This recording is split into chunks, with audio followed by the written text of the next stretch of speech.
burden doesn't have to be on an AD damage dealer, I'm a happy camper. Yes, sir.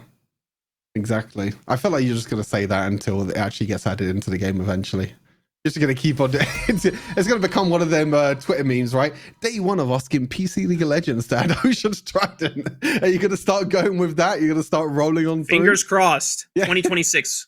2026. Ocean's Trident, please. You never know. But a little bit of a different first banning phase here, Rafa. Zinjal was banned in the second banning phase in previous game as well. We see the Gwen coming up in priority as well as the Hecarim. Interesting enough, I was talking about the Gwen as kind of that AP damage source potential that does get banned away. First pick priorities now potentially could be some supports. Blitzcrank is interesting. I wouldn't really agree with that. That looks more like it. Camille first pick, locked in straight away. Great champion for split pushing, and it has great lockdown and great synergy with a lot of champions like Galio. I wouldn't mind seeing an encore from Seraphine, but that Poppy, which was banned by Next Generation in the first game, I think it's a valuable pickup just to slot her in right now. And she can go in a variety of roles too. It makes her so versatile. Xayah, that's your girl right there. That's a nice marksman to lock in right now. Yeah, that's going to be locked in straight away. Another AD carry picked. Of course, Lucian's off the cards. Severe is off the cards. Ezreal's off the cards as well. So you go down a little bit in priority here, and the Xayah is going to be picked up as well. Can be paired with something like the Rakan as well if they want to go for this as the third pick. But you do have the Poppy right by her side as well. Could be Poppy support. Very unlikely, but you never know. But the Poppy, again, going to be very difficult for the Camille to deal with. You don't usually do enough damage as the Camille to try and break down the Poppy. But on the other side, Senna being locked in and Corki as well. So we're going double AD carry route in the bot lane, which is not something we see too often, Rafa. Normally the Senna is paired with something like the I don't know, like Nasus, if you want to go back like 4 years as an old combo, maybe something like even something like a Wukong, anything really, any bruiser that you can think of. But pairing with another AD carry is pretty interesting. Stuart, do you want to try Senna Aatrox one of these days? Does that sound fun? How do I keep you alive? I mean, I have sustain in my passive, and then you sustain me with your first ability. But you're just going to go in and just ignore me. Yeah, you got to keep up, bro. Like, I'm expecting those piercing darknesses right behind me. Come on. Do you expect me to flash in for you as well and to save your life? Absolutely. Take Ghost. You got to pop Mach 6 speed, baby, when you're riding with me. I'm just letting you know. Anyway, Next Generation, they round out their bot lane with Rakan. So it's the Lovers Duo bot lane. You already have decent disengage between the Poppy and the Rakan, as well as solid engage anytime he wants to flash in with that grand entrance or the quickness in powering him to charm people as he dances through the battlefield. Orianna, though, that's a nice mage shout out from the side of Wisla Sharks, as if you're banning the Aurora, that could have been one of the champions that might have been able to survive the laning phase against her. Yeah, and you're seeing a lot of mages and a lot of AP champions being bowed out. And I'm trying to think of other AP champions that are really left in the pool right now. Because again, you see both of these compositions and you're just thinking a lot of AD damage. The Senna, the Corki, the Camille. It's only really junglers that haven't been picked so far. And Nidalee is still open. It could be a priority pick for one of these two teams if they feel comfortable on it.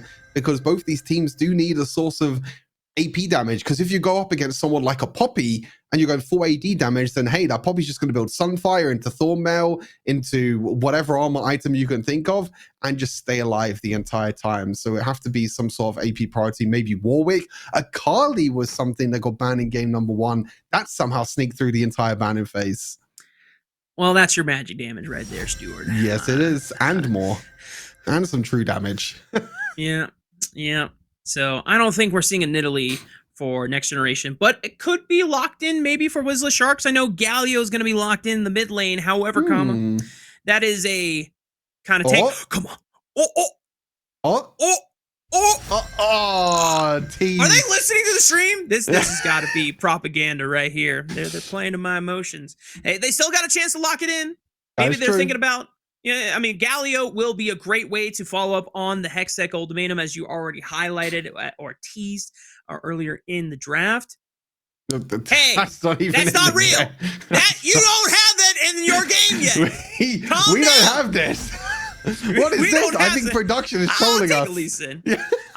I'll take a Lee Sin. I'm okay with that. This does put a little bit of burden on the Galio pilot, which is I think it's gonna be Mojo Jojo, to build a little bit extra AP, not just full tank on this Sentinel here. You got teased a little bit there, Refa. That's production just trolling us, I think, for a second there. No. Oh, he's what even is his name again? I can't even remember his name. Zahen? Zahen, that's the one. Yeah, we don't have that, unfortunately. Not yet, anyway. Not yet. We'll be okay. Nora. You guys That'd be fun. Wild Rift is going to get its own champion that League won't have for the first time ever. Bam. That is pretty fun. Bam. Wabam. But it is going to be that Lee Sin logged in the end. Looks like it might be Ambessa Jungle for next generation. So a pick that we haven't seen for quite some time. I don't think Poppy Jungle is going to be locked in. I think it'll be most likely Ambessa Jungle and then Poppy and Akali as the solo lanes. In Wild Rift, as I mentioned, you kind of go for these more damage dealers. There's more of carry junglers. Poppy just takes too long to clear through the jungle. That's kind of the way the Wild Rift works. It's not really about being a tank or being an annoyance in the jungle. It's more about how efficiently and how quickly you can clear through the jungle. So it gives you more time to gank or to try and invade or make an impact on the rest of the map. Champions like Lee Sin, obviously we saw last game with Viego as well. These champions are just great carries. They can just clear through the jungle so damn quickly. But I'm more curious about the Shark side as well. Where are these champions going to be going? Because it could be something like Galio bot lane and maybe Corki going into one of the solo lanes. Could be the Senna Corki with the Galio mid lane as well. So there are plenty of positions and plenty of flexibility on both sides, I think. But we'll have to just wait until we get into the game to see where they're going to slot in. Yeah, I didn't even consider the Corki mid lane option, but that's a good shout. Senna Galio, that's a solid way for the Senna keep the Galio sustained pretty well and doesn't get bullied out by Zyra Khan as easily. Getting updates though from production that a lobby reset has occurred, so we're just trying to speed through the process and get the green light on recreating the lobby and getting our players back into game and starting the second one of the series so far. A reminder, Next Generation is 1-0 in our best of 3. One more win puts them ahead in our next round of the bracket. If Wisla Sharks takes the game, then we go to a third game. Do or die. Yep.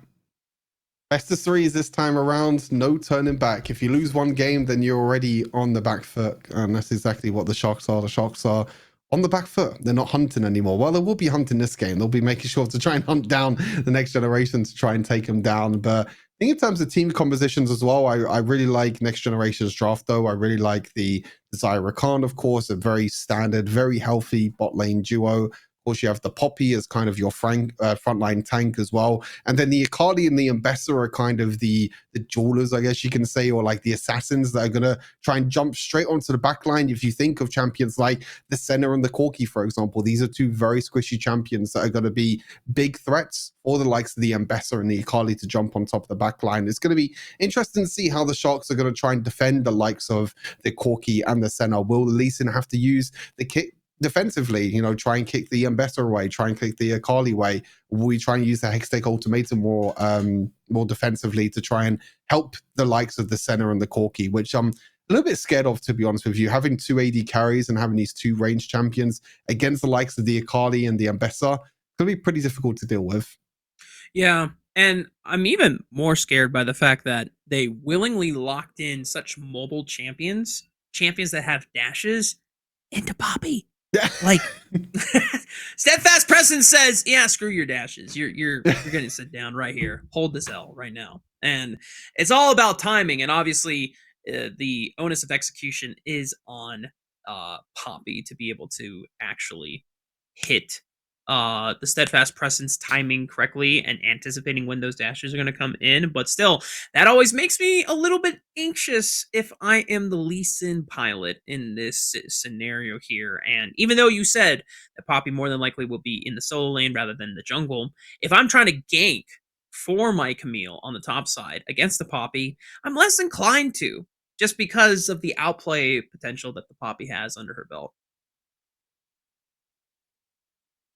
But that's just me for next generation. That's just you. Yeah, you know what? What about everyone else? It might just be a player diff. You know, maybe this Lee Sin has more cojones than me, bro. You know, maybe they're bigger. Who knows? And for next generation, they might just bend to the might and will of the blind monk, and we end up going to our game 3. One thing I'm curious about though, Stuart, is how late this game will be allowed to go, because one of the things we called out in the first game was Next Generation's composition was the clear beatdown, trying to get advantages early and be proactive, and Wisla Sharks are trying to garner for a little bit of stability in the early game so that they can scale and hit those 2-3 item spikes, right? This time around, it's kind of a little bit of both. There's no clear early advantage I would give to either team here. I guess if you would really call like who has a stronger early game, I guess the Sharks a little bit slightly have a stronger early game. I think the Lee Sin just has a lot more power and a lot more agency early on. The Senna can just be basically very annoying as well. And if you have the front line of the Galio in the bot side, of course, we have to wait until we get into game to see where they're going to be placed as well. You have the likes of the Akali that needs a little bit time to scale. The Zion might need a little bit time to scale, even the Ambessa as well. So I think if the Sharks are going to get an early lead, if you have the likes of the Lee Sin and the Senna getting that early game advantage, I think it can be very difficult to deal with. Mm-hmm. Well, that puts even more pressure on the Lee Sin for Wisla Sharks. So, Keijo, I know you have the Viego under your belt, and there was a lot of faith from the team in trying to play through the Viego to make sure that they could get the resets. We called out that a couple of those fights played phenomenally, got those resets and those possessions under his belt, and then other times it was a couple Timos off the mark for landing those heartbreaker resets, right? So we'll see if they can step up to the plate with the Lee Sin, try and find some of that early game power. A lot of the times, and you see in this meta for junglers, is to try and, full clear into looking for that first Scuttlecrab fight so that you can try and hit level 5 and have access to your ultimate. I would not be mad if I saw Keijo on the Lee Sin try and actually just go for aggressive plays as soon as he hits level 3, just trying to get into a lane, start punching people down, trying to get into the enemy jungle. If it is Ambessa jungle, she takes a while to scale up. So if you try to get into the Ambessa's face early on and bully her a bit, I'd be down for that. Oh yeah, you just want someone to jump in. You want someone to start these fights for sure. Someone to be the aggressor as well. While we wait, actually, someone in YouTube chat said had a question: who would we call the GOAT of Wild Rift? Who would we call like the Faker's counterpart here? I guess there's only one name that comes to mind, right? Long. Yeah, Long. Yeah. I don't think that's any surprise to anyone, really. I mean, to be fair. Long was our Icons MVP, tournament MVP. He was also the finals MVP, and at the time was considered the best player in the entire world.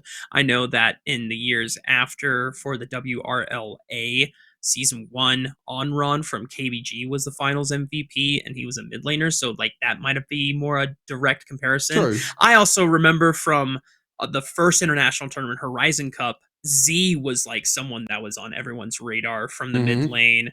Huba, also another fantastic player that is like considered in not the GOAT, but one of the best of all time. And he performed pretty damn well at this past Wild Round Smash. He pulled out his trademark Fiora Jungle. Yeah, that's real. Fiora Jungle. And brought his team back to a game 5, and then they won. So, but I think Long is kind of like high up on everyone's name. Yeah. Go-to best player of all time. Yeah, I guess it's kind of difficult. I guess there's like multiple names, right? We haven't really had a player that's like kind of dominated, I guess, for that long. And it hasn't really been too much to be able to dominate for that long, I guess, as well, because obviously Wild Rift is still, I wouldn't say a new game, but it's still quite fresh, you know. We still only obviously just had the fifth year anniversary, so still quite new. Hasn't been around as the same, you know, however many years PC League has been around now. But finally, Rafa, after enough yapping, we are finally ready to go. We are in game. Professional yappers doing our jobs once again to buy time until we get into the game. Let's go, baby. Wisla Sharks, Keijo. Oh, I love this strat. Going for the second ability level up first so that he can immediately throw down a control ward in front of his red buff and then blitz over to the top side of the map so he can get his full clear start all the way to the bottom side of the map. He's a knower. All right, I have a little faith in Keijo's Lee Sin for this second game. Yeah, it's going to be the Senna and the Corki bot side as well. So we were thinking, you know, is it going to be the Galio? Is the Galio going to go into one of the solo lanes? Is it going to be potentially the Galio going bot side with the Senna? But no, they are going for the double AD carry setup in that bot lane. So a lot of early aggression and priority is going to be on the bottom side here for the Sharks to try and shut down the Zyra Rakan early on. I wouldn't be surprised if the Lee Sin does give a little bit of help down here as well. If you see both the jungle paths, and Bessa is pathing up to the top side, and Lee Sin is pathing down to the bot side. So once the Lee Sin gets level 5, I wouldn't be surprised if they try and look for a dive or a little bit of pressure down in this bot lane. You can already see that that is the at least goal for the Corki and the Senna. Try and take some chip damage off of Fura and Stallo's Zyra Rakan duo as much as possible so that the execution from Keijo on the Lee Sin is that much easier. And Mojo Jojo should be hitting level 5 around the same time from the mid lane, could easily assist with that hero's entrance. And because he went for the electrocute, I'm anticipating this is going to be a damage high burst Galio coming in. I think there's definitely going to be a lot of damage coming in from the Galio, which is pretty interesting to see that we're still going for the burst damage style. You can see the Lee Sin is now going over to the bottom. Scuttle Crab, no fights over the Scuttle Crabs this time around, but you see the Lee Sin is ahead on tempo, and Bessa takes a little bit more time now to clear through the jungle. There are a few changes that came in since she got released onto Wild Rift, with a few changes to her jungle, trying to make her more of a laner, but some players still like to use them as well. And as I was mentioning, Rafa, there's going to be a lot of engage and a lot of dive as well. TP actually coming, I think, from the Poppy. So he just completely gives up. And now they engage. Heaven with the collapse. And just like that, Mojo Jojo has been compromised. Keijo went a little too deep trying to force that play, and Next Generation punish. That is one of the craziest teleports and the earliest teleports I think I've ever seen in a competitive game of Wild Rift. He just completely gives up that top side of the map. And of course, Camille's not going to be able to take 2, maybe 3 tower planes here. And instead helping his bot lane not get towered over there by the Lee Sin, and even flashing forward to play aggressive to get a kill as well. So pretty well played there from the Poppy, but you do lose a lot of gold. You can see 500 gold down now for that Poppy in the top sides. That is true, Stuart, but if I lose gold on any champion, I'll lose it on a tank gracefully. And I think Yami just understood the assignment there. It's like, hey man, I'm playing Poppy. What's a few hundred gold gonna do for me if I can ensure that my bot lane not lives, but also the first blood on top of it? And that just makes Keijo's job a little bit harder, as he wants to be able to try and find those plays early on before this Mbessa scales up. Yeah, denying that early lead, denying that early aggression, I think is something that the Poppy was trying to look for. Is now the Camille's going to go in. Hex take ultimate, no onto the Poppy, no flash for the Poppy as well. That is going to be dead meat for the Poppy. Really well played from that Lee Sin. As you mentioned, Lee Sin really wants to try and get ahead early on, and Bessa looking for the cross map, but nothing to do here, so just going to take a few jungle camps away. Yeah, there's not a big enough minion wave to look for a dive with Salos Rakan leading the charge there. Gonna try to take as many camps as you mentioned, but because Wisla Sharks had already gotten 3 plates off of the teleport and Life Failure just dedicated to the Sigma grind on that push, Keijo comes in, helps him clean up the last 2 turrets, and that's first brick already. 40 seconds before the Enchanted Ensemble even comes up from spawn. Oh, Rakan Gets the kill. Rakan just dives on into the bottom side, uses the ultimate, uses the quickness to come on through, and that's the aggression there for the Xayah. Rakan coming on through. Great ultimate as well. And now that means that there's going to be even more of a gold lead in this bottom side as well. But as you mentioned, Rafa, that first tower going into the top lane, that means that Camille already has Divine Sunderer completed, skipping the boots this time and going for the engagement. Leaps in. What are you doing, buddy? I think Keisha was looking for a hop into a kick, but then just went way too deep and didn't have a target to kick. Ends up getting knocked down forward, and Next Generation continuing to play with the dive under the tower. And Akali slices and dices. Excellently played by Next Generation. A perfect tower dive into the bottom side of the map, but no one dies. Everyone escapes on 1 HP, just one after the other, taking that tower aggro to perfection. And now they're going to be able to take a tower into the bottom side of the map. It's not going to be the first tower of the game, so they're not going to get the extra gold, but that does mean they even things up for when these objectives spawns in 20 seconds time. The Xayah already completing that Bloodthirster is going to be a great safety net for her when it comes to these team fights. And once again, Stuart, you can see that Next Generation is willing to play for their bot lane's advantage, making sure that Fura X is put up on a pedestal and ahead by a massive amount. This is a Bloodthirster already completed. Potential fight in the mid lane. As the rest of the members here just posturing for position before the Dragon and the Ensemble spawn. This time around, looks like both teams want to go for the Herald. So in game number 1, both teams wanted to fight over the Dragon. And now this game, both teams want to fight over the Herald. The Rakan jumping in onto the backline with a double knockup. And the Slam as well. Jam them! Bam! They're going deep into the backline. And Next Generation has shown them who is on top. Keisha able to finally do away with the Mbesta, but the health bars are starting to drop. Hang on, wait a minute. The double marksman from the side of Wisla Sharks is doing work, but here comes Heaven's Akali. And before he goes down, takes the Corki with him. Keisha tries to jump back in, looks for the Sonic Wave, dashes back and finds it, but it's all on the 4X's Xayah to try and clean up the pieces here. Doesn't have that much HP to work with, so has to run away from the setup, but tries to line up the feathers. The feather blade call is not enough to take him out, but gets out alive, and Yami is now on the chase, but gets rooted up by Senna's second ability. A 4-for-4 trade, and the fight lasted for so long that the Poppy came back alive and was able to go straight towards the Rift Herald in the end. But I think the Rift Herald in the end did go over to the Corki, so Sharks did pick up the Rift Herald. It was a 4-for-4 trade, and I felt like this is kind of the same pattern as what we saw in the previous game, Rafa, where both teams just want to fight, and it just comes down to the micro of how well these players can play with their champions and how they know among their limits of how to play these champions. And overall, it has looked like Next Generation are the ones at the moment that are coming out ahead in these fights. Xayah is 5-0-4. There's one champion you don't want to get ahead. It's my girl Xayah. Woo! And Keijo comes in, says thank you for the leash, yoinks away the Dragon, does go down for it. Yami is holding off 3 while Mojo Jojo trying to hold up 3 on his own. Big knockup with the Keeper's Verdict. Hexa Cultivator tries to hold 1 in place, but here comes the rest of the ensemble from Next Generation trying to push through the front line. Life Failure falls, and Heaven is still on the chase. Worst trying to keep his distance. Here comes another slam jam from Yami as he tries to find the wall collision, but it's not enough as the worst is not the worst. He's the best right now in the Rift as he holds his own against Next Generation.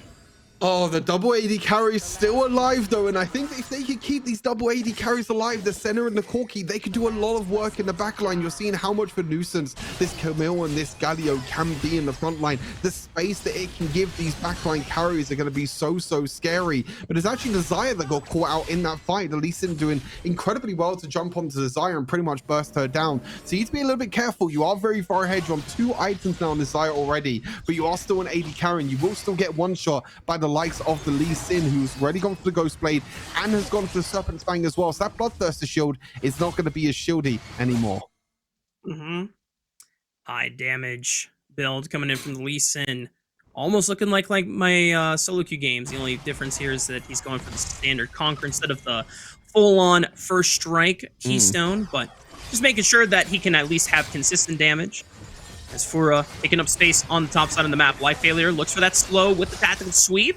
Rest of Wisla Sharks starting to think on in. Great entrance into the knockup there from the Mbesta. Kick tries to stall out the fight. Keijo goes back in, not able to take out the Ambessa quite yet, but the Ignite finishes the job. Yami tries to buy space, but Fura has already been taken out of the fight. Keeper's Verdict doesn't hit anyone, and now Yami and Salo are just trying to run away. Heaven is thinking about a collapse onto the top side of the map, but Wisla Sharks are happy that they won that fight.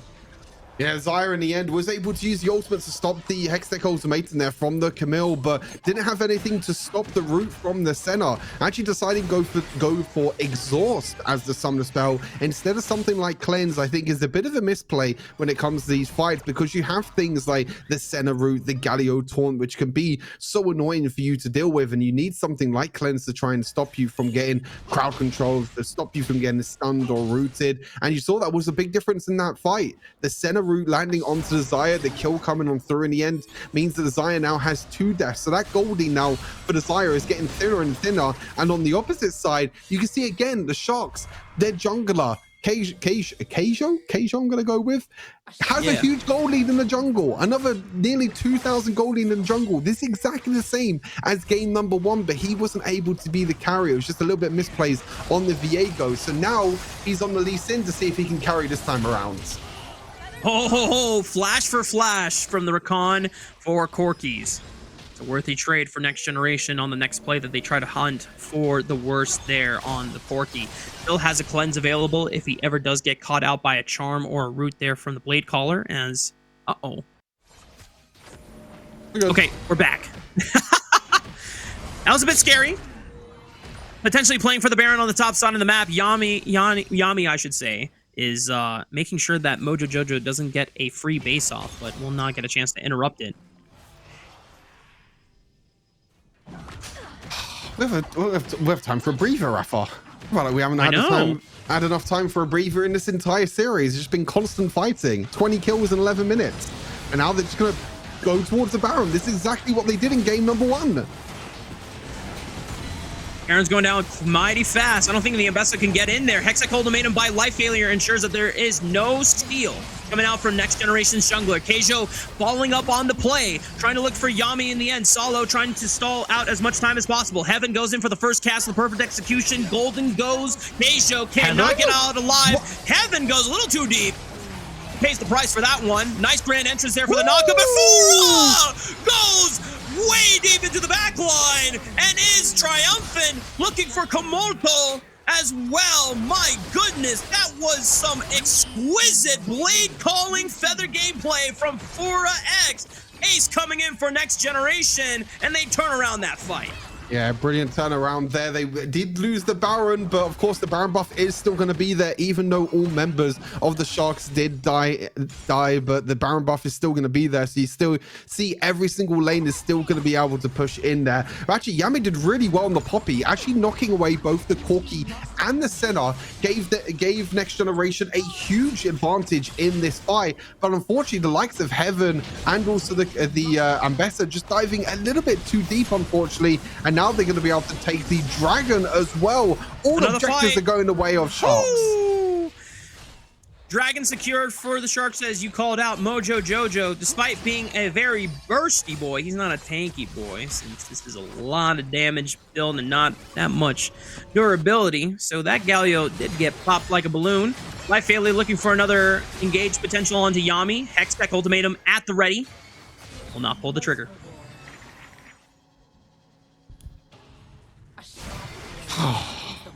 Well, breaker completed for Camille. Camille now only has 2 items. A lot of these players only have 2 items at the moment. You see something like the Ocean's Trident, your favorite item, Rafa, being built on the Galio to try and stop again some of this shielding. Ocean Trident as well for the Akali. So plenty of anti-shields on both sides of the rift here to try and stop the likes of the Bloodthirsters coming on through. Also the Gargoyle Stone Plate for the Poppy as well. Now it's going to be about positioning in these fights. How do you position these fights, and are you able to catch anyone off guard? It's kind of where Senna can really get her advantage, really, with the mist, with being able to go invisible and trying to roam around the map. Going for more invades as well, but Lee Sin again, nearly 12,000 gold lead, Rafa, on this Lee Sin. We've been seeing in these fights, but it's not really the Lee Sin making a difference. It's the AD carries. The Lee Sin goes in and causes a lot of disruption. And unlike the Viego from game 1, If he doesn't find resets, that's okay.